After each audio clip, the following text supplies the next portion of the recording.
আজকে আমার ভিডিওটি পশ্চিমবাংলার সাধারণ মানুষের স্বার্থে।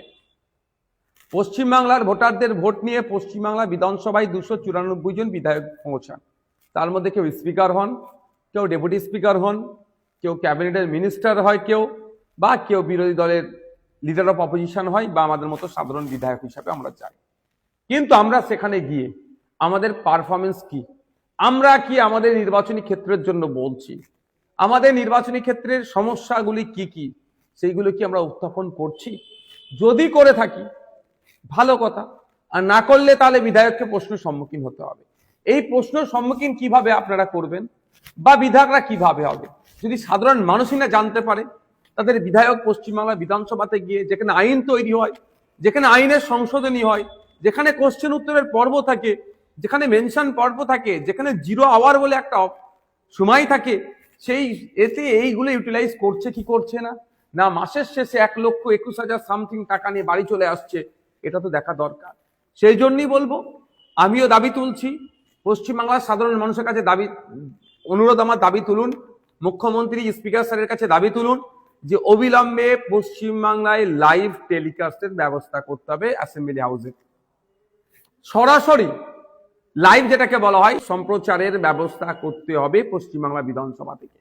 আপনারা পশ্চিমবাংলার কেউ ভাঙড়, ক্যানিং, মন্দিরবাজার, বারাবণী, বিনপুর, পুরুলিয়া, দার্জিলিং, পশ্চিমবাংলার যে কোনো প্রান্তের মানুষ দেখতে পাবেন তার বিধায়ক আইনসভার মধ্যে গিয়ে তাদের জন্য কি বলছেন, রাজ্যের জন্য কি বলছেন, রাজ্যবাসীর জন্য কি বলছেন, বাংলাকে এগিয়ে নিয়ে যাওয়ার জন্য কি কি প্রস্তাব রাখছেন বা কি আলোচনায় অংশগ্রহণ করছেন দেখতে পাবেন। আমরা দেখছি তো বড় বড় করে কথা বলছে বাইরে, কিন্তু আইনসভার মধ্যে ঢুকে তার কোনো কথা নাই। ফেক এসটি/এসসি সার্টিফিকেটের জন্য কোনো কথা বলছে না। ওবিসি সার্টিফিকেট নিয়ে সংখ্যালঘু মুসলিম সমাজকে যে বঞ্চনার শিকার হতে হচ্ছে, এ নিয়ে কোনো কথা বলছে না। এরকম শিক্ষা ব্যবস্থা নিয়ে কোনো কথা নাই। বিড়ি শ্রমিকদের যে আপনার যে অর্থ বরাদ্দ করা দরকার, তাদের কাজের জন্য যে মূল্যায়ন করা দরকার, সেটা হচ্ছে না।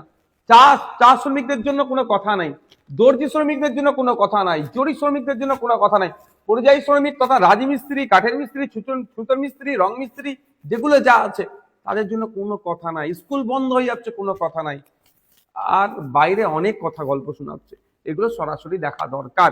সেই জন্যই সাধারণ মানুষকে বলবো, আপনারা দাবি তুলুন। কারণ আমরা জানি সুপ্রিম কোর্ট, দেশের সর্বোচ্চ বিচারালয় সুপ্রিম কোর্টেও লাইভ চলছে, কলকাতা হাইকোর্টে লাইভ চলছে, বিভিন্ন জায়গাতে, সর্বোপরি ভারতবর্ষের বিভিন্ন রাজ্যে লাইভ চলে বিধানসভাতে, সর্বোপরি লোকসভা, রাজ্যসভা, দেশের যেখানে আইন তৈরি হয়, আইনের সংশোধনী হয়, আইন সেই জায়গাতে দেশের আইনসভাতেও লাইভ চলছে।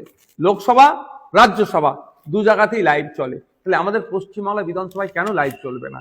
এই দাবিটা পশ্চিমবাংলার নাগরিককে তুলতে হবে। অবিলম্বে রাজ্যের মুখ্যমন্ত্রী এবং রাজ্যের স্পিকার স্যারের কাছে আপনারা আওয়াজ তুলুন যে এইটা বাস্তবায়ন করতে হবে। কারণ লাইভ চললে আমি মনে করি এটা স্বচ্ছতা আরো বেশি আসবে, ডেমোক্রেসি আরো বেশি স্ট্রং হবে, কোনো ক্ষতি হবে না। বরঞ্চ যারা মন্ত্রী, যারা বিধায়ক, আমাদের মতো যারা নির্বাচিত হয়েছেন মানুষের ভোটে, তারা তাদের নির্বাচনী ক্ষেত্রে সমস্যাগুলো তুলে ধরছে কি ধরছে না জানতে পারবেন। এবং মন্ত্রী মহাশয় যিনি মাস গেলে 1.5 লাখ টাকার কাছাকাছি মাইনে পান, সেই মন্ত্রী মহাশয় আমাদের কোশ্চেন উত্তর পর্বে সে তার ডিপার্টমেন্ট সম্পর্কে যথেষ্ট অকিবহল আছে কি না নাই সেটাও জানতে পারবেন, তার পারফরমেন্স কি সেটাও সেখানে জানতে পারবেন আপনারা।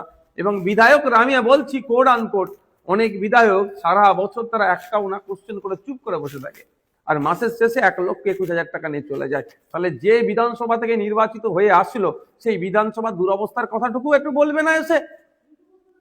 তাই তাই তাই অনুরোধ করছে এটাই সাধারণ মানুষের কাছে যে আপনারা আওয়াজ তুলুন।